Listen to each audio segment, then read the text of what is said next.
फिर exclusive video हमारे पास आया है। हिंसा का नया वीडियो सामने आया है। फायरिंग करता हुआ नजर आ रहा है उपद्रवी। वो तस्वीर आपको दिखाएं, लेकिन जहांगीरपुरी हिंसा का ये नया वीडियो है। ये देखिए तस्वीर आपको दिखा रहे हैं। इस तस्वीर में आप देखिए कि आपको फायरिंग की आवाज, ये देखिए एक नीले कुर्ते में एक शख्स आता है और फायरिंग करता है। ये देखिए फायर करता है, जो तस्वीर में साफ तौर पर नीले कुर्ते और सफेद पायजामे में आपको दिख रहा है। और अनूप, ये वही शख्स है जिसने कल फायरिंग की थी और फायरिंग में कुछ पुलिस वाले घायल हुए थे। बिल्कुल, देखिए यही गोली है जो मेधालाल को लगी थी, जो एसआई हैं पुलिस वाले, उनको गोली लगी थी। कहा जा रहा है कि फायरिंग जिसकी बात की जा रही थी, यही वो फायरिंग है। जी हाँ, यही वो फायरिंग है जो ये शख्स कर रहा है और गिरफ्तारी भी हुई है। नीले कुर्ते में शख्स आता है और सीधे बंदूक तानकर गोली करता है। तो आप अंदाजा लगा सकते हैं कि शोभा यात्रा के दरमियान किस तरह का माहौल रहा होगा। शोभा यात्रा पर ये वही लोग हैं जो पथराव कर रहे थे और इस तस्वीर में आप साफ तौर पर देख सकते हैं। ये देखिए नीला शख्स आप देख रहे हैं, इसके हाथ में आपको पिस्टल नजर आएगा। एक बार फिर से तस्वीर आएगी, ये देखिए हाथ में इसे पिस्टल लिया हुआ है। ये ऑटोमेटिक पिस्टल नजर आ रही है। अगर आप गौर से देखेंगे तो ये एक नीले कुर्ते में एक शख्स आता है और पजामा सफेद कलर का पहना हुआ, उसके हाथ में पिस्टल आपको दिखेगी। आप अगर यहां पर गौर से देखेंगे पिस्टल आपको ये देखिए ऑटोमेटिक पिस्टल का इस्तेमाल किया गया है। और ये तस्वीर वाकई डरा रही है। ये देश की राजधानी दिल्ली के अंदर जहांगीरपुरी की तस्वीर, जहां खुलेआम फायरिंग हो रही है और नीले कुर्ते में आया शख्स, सफेद पायजामे में आया शख्स फायरिंग करता है और फौरन वहां से फरार हो जाता है। ये देखिए इसने यहां पर ये बहुत तेजी से आता है, अपने ऑटोमेटिक गन को निकालता है, फायरिंग करता है और उसके बाद यहां से निकल जाता है। इस पूरी तस्वीर को आप देखेंगे तो आपको बड़ी संख्या में इसमें लोग नजर आएंगे और इस तस्वीर को आपको देखकर समझ में आएगा कि कितने लोग एक साथ टूट पड़े थे शोभा यात्रा पर और उसके बाद की स्थिति क्या हो गई थी। इन तस्वीरों को देखकर अंदाजा लगाया जा सकता है क्या माहौल रहा होगा, किस तरह का डर और भय का माहौल रहा होगा, लोग किस तरह से परेशान रहे होंगे। इन तस्वीरों को देखकर साफ अंदाजा लगाया जा सकता है। ये तस्वीरें आप देख रहे थे, जिस तरह से ये तस्वीरें बयां कर रही है उस समय की स्थिति को, ये साफ बता रहा है। और ये साफ बता रहा है कि उस समय जहांगीरपुरी में क्या कुछ हो रहा था। अनुराग हमारे साथ जुड़ रहे हैं। अनुराग, एक शख्स गोली चलाता हुआ दिख रहा है जो कि नीला कुर्ता और सफेद पायजामे में है और उस समय की स्थिति नजर आ रही कि माहौल किस तरह का रहा होगा जहांगीरपुरी में। बिल्कुल विवेक, और वो जो तस्वीर हम अपने दर्शकों को दिखा रहे हैं दरअसल वो इसी जहांगीरपुरी के इसी इलाके की है। मैं आपको दिखाऊं, देखिए अगर हम दर्शकों को थोड़ा सा आइडेंटिफाई करवाने की कोशिश करें तो ये जो बैरिकेड्स लगा हुआ है ठीक उसके उस तरफ का जो एरिया है, दरअसल ये तस्वीर वहां की नजर आ रही है। और वहीं से कहा जा रहा है कि वहां से शोभा यात्रा की शुरुआत हुई थी और वो जाकर इस तरफ घूमनी थी जो मेरे लेफ्ट हैंड तरफ है। तो ये बाएं तरफ जो शोभा यात्रा घूमनी थी ठीक उसी तरफ वो फायरिंग की गई। लेकिन देखिए बड़ी बात यह है कि जो लगातार आरोप लगाए जा रहे हैं कि ये सुनियोजित था, पहले से इन चीजों को प्लान किया गया था। ये गोली चलाता शख्स इस पर बहुत ज्यादा बल देता है तमाम सवालों पर, वो इसलिए क्योंकि अगर ये सब कुछ प्लान नहीं था तो ये कैसे ऑटोमेटिक गन, जिसका जिक्र आपने भी किया विवेक, कि ऑटोमेटेड गन नजर आ रही है और उस ऑटोमेटेड गन को क्या पहले से ठीक इसी तरीके से रखा गया था कि फायरिंग करनी है। आप उसके अलावा देखिए कि कितने सारे और दूसरे हथियार जो है वो नजर आते हैं। इससे पहले दूसरे वीडियोस में वो साफ हो जाता है। तो सवाल ये खड़ा होता है कि क्या ये साजिशन किया गया सब कुछ, और इसी चीज को लेकर लगातार इन्वेस्टिगेशन जो है वो पुलिस की टीम कर रही है।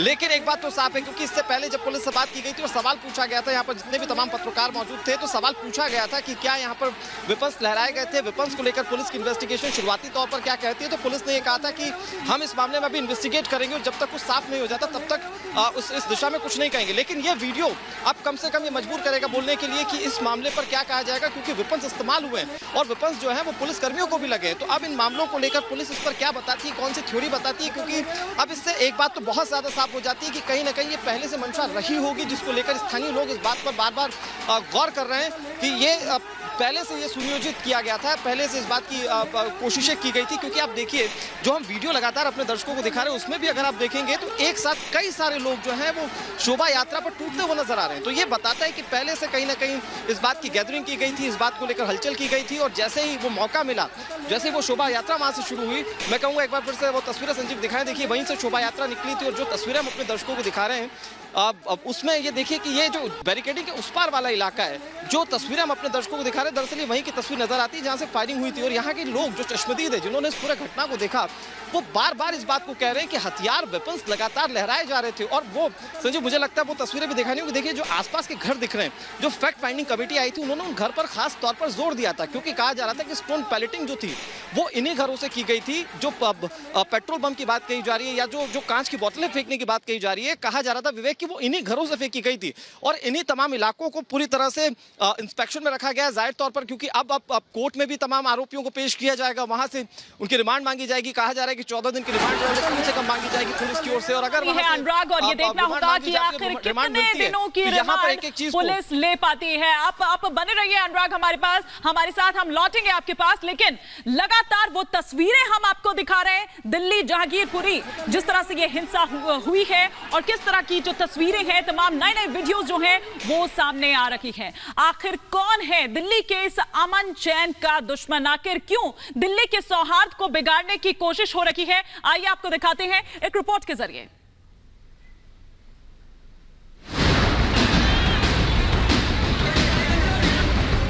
ये जो चौराहा है, मेरे वीडियो जर्नलिस्ट आपको दिखा रहे हैं, पूरा का पूरा जिसे कहते हैं एरिया डोमिनेशन वो कर लिया गया है। करीब 100-150 लोगों का एक हुजूम किस तरह से तलवारें लेके आ गया, पेट्रोल बॉम्ब भी थे। मेरे ठीक पीछे आप देख रहे हैं कि ये जो चौराहा है और जहां तक आप देखेंगे पुलिस कर्मियों की तैनाती वहां पर आप देख पाएंगे। ये वही सड़क है जहां सबसे ज्यादा पत्थरबाजी हुई है, यहां से वहां तक पत्थर चल रहे थे, लोगों के हाथों में लाठी थी। दिल्ली में हिंसा, किसकी साजिश?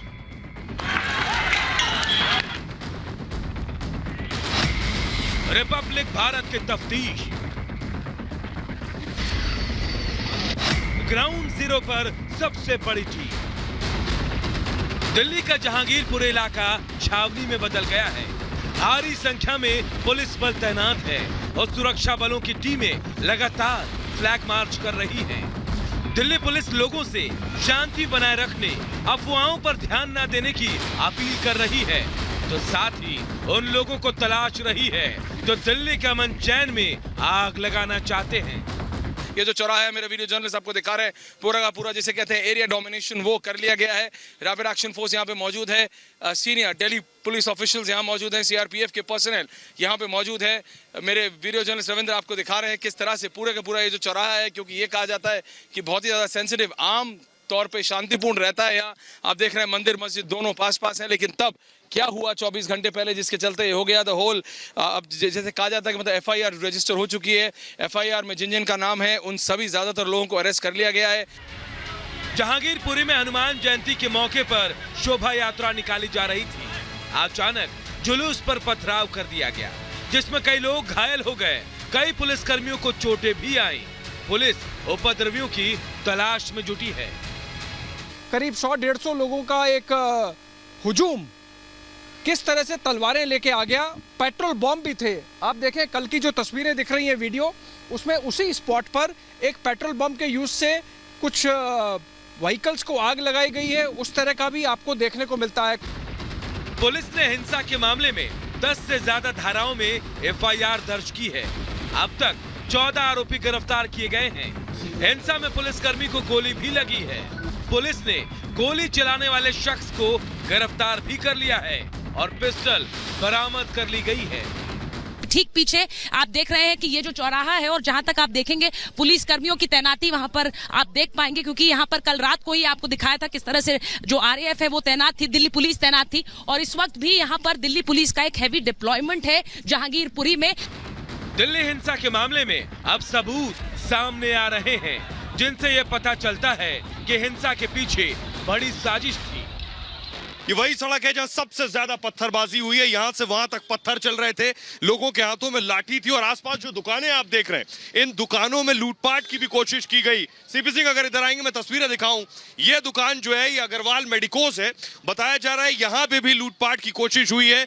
ये आपकी दुकान है सर? सर क्या हुआ यहाँ पर? सर कुछ उपद्रवी भी आए, हजारों की संख्या में थे वो, उन्होंने आते ही हमारी दुकान पे धावा बोल दिया। मस्जिद के पास से वो शोभा यात्रा जब गुजरती है तो सीधे तौर पर यहाँ के लोगों का कहना था कि जय श्री राम के नारे लगाए जा रहे थे, भगवा झंडे लहराए जा रहे थे, जिसकी वजह से इसी मस्जिद के पास में विरोध किया गया शोभा यात्रा का। शोभा यात्रा आयोजित करने वाले संत भी ये सवाल उठा रहे हैं कि छतों पर अचानक पत्थर और बोतल कहां से आ गए। पूरा प्लानिंग के साथ काम हुआ है जी, क्योंकि ऊपर से इतने पत्थर कहाँ से आ गए। जितने आप रोड पे देखा होगा आपने, रात को भी बहुत ज़्यादा पत्थरे पड़े हैं। शराब की बोतलें हैं, पत्थरें हैं, कांच है, उन्होंने पेट्रोल पंप बना के फेंक के मारे हैं, गाड़ियों को आग लगा दी गई है। अगर प्लानिंग नहीं होती तो थोड़ा बहुत होता। दिल्ली हिंसा की साजिश को लेकर रिपब्लिक भारत पर हुए खुलासे के बाद अब ये सवाल है कि पत्थरबाजों का हिसाब कब होगा और कब हिंसा के मास्टरमाइंड बेनकाब होंगे। Bureau report, Republic Bharat. और देखिए जहांगीरपुर हिंसा मामले में पुलिस ने भी अब सख्ती दिखानी शुरू कर दी है। रात में पुलिस ने तमाम इलाके को अपने नियंत्रण में लिया और उसके बाद अब यह कहा जा रहा है, स्पेशल सीपी जो है वो ये कह रहे हैं कि जो भी दोषी होंगे उनको बख्शा नहीं जाएगा। रिपब्लिक भारत ने उनसे खास बातचीत की है, जरा आप भी सुनिए। सर, अभी तक की जो गिरफ्तारी हुई है उस पर क्या अपडेट है?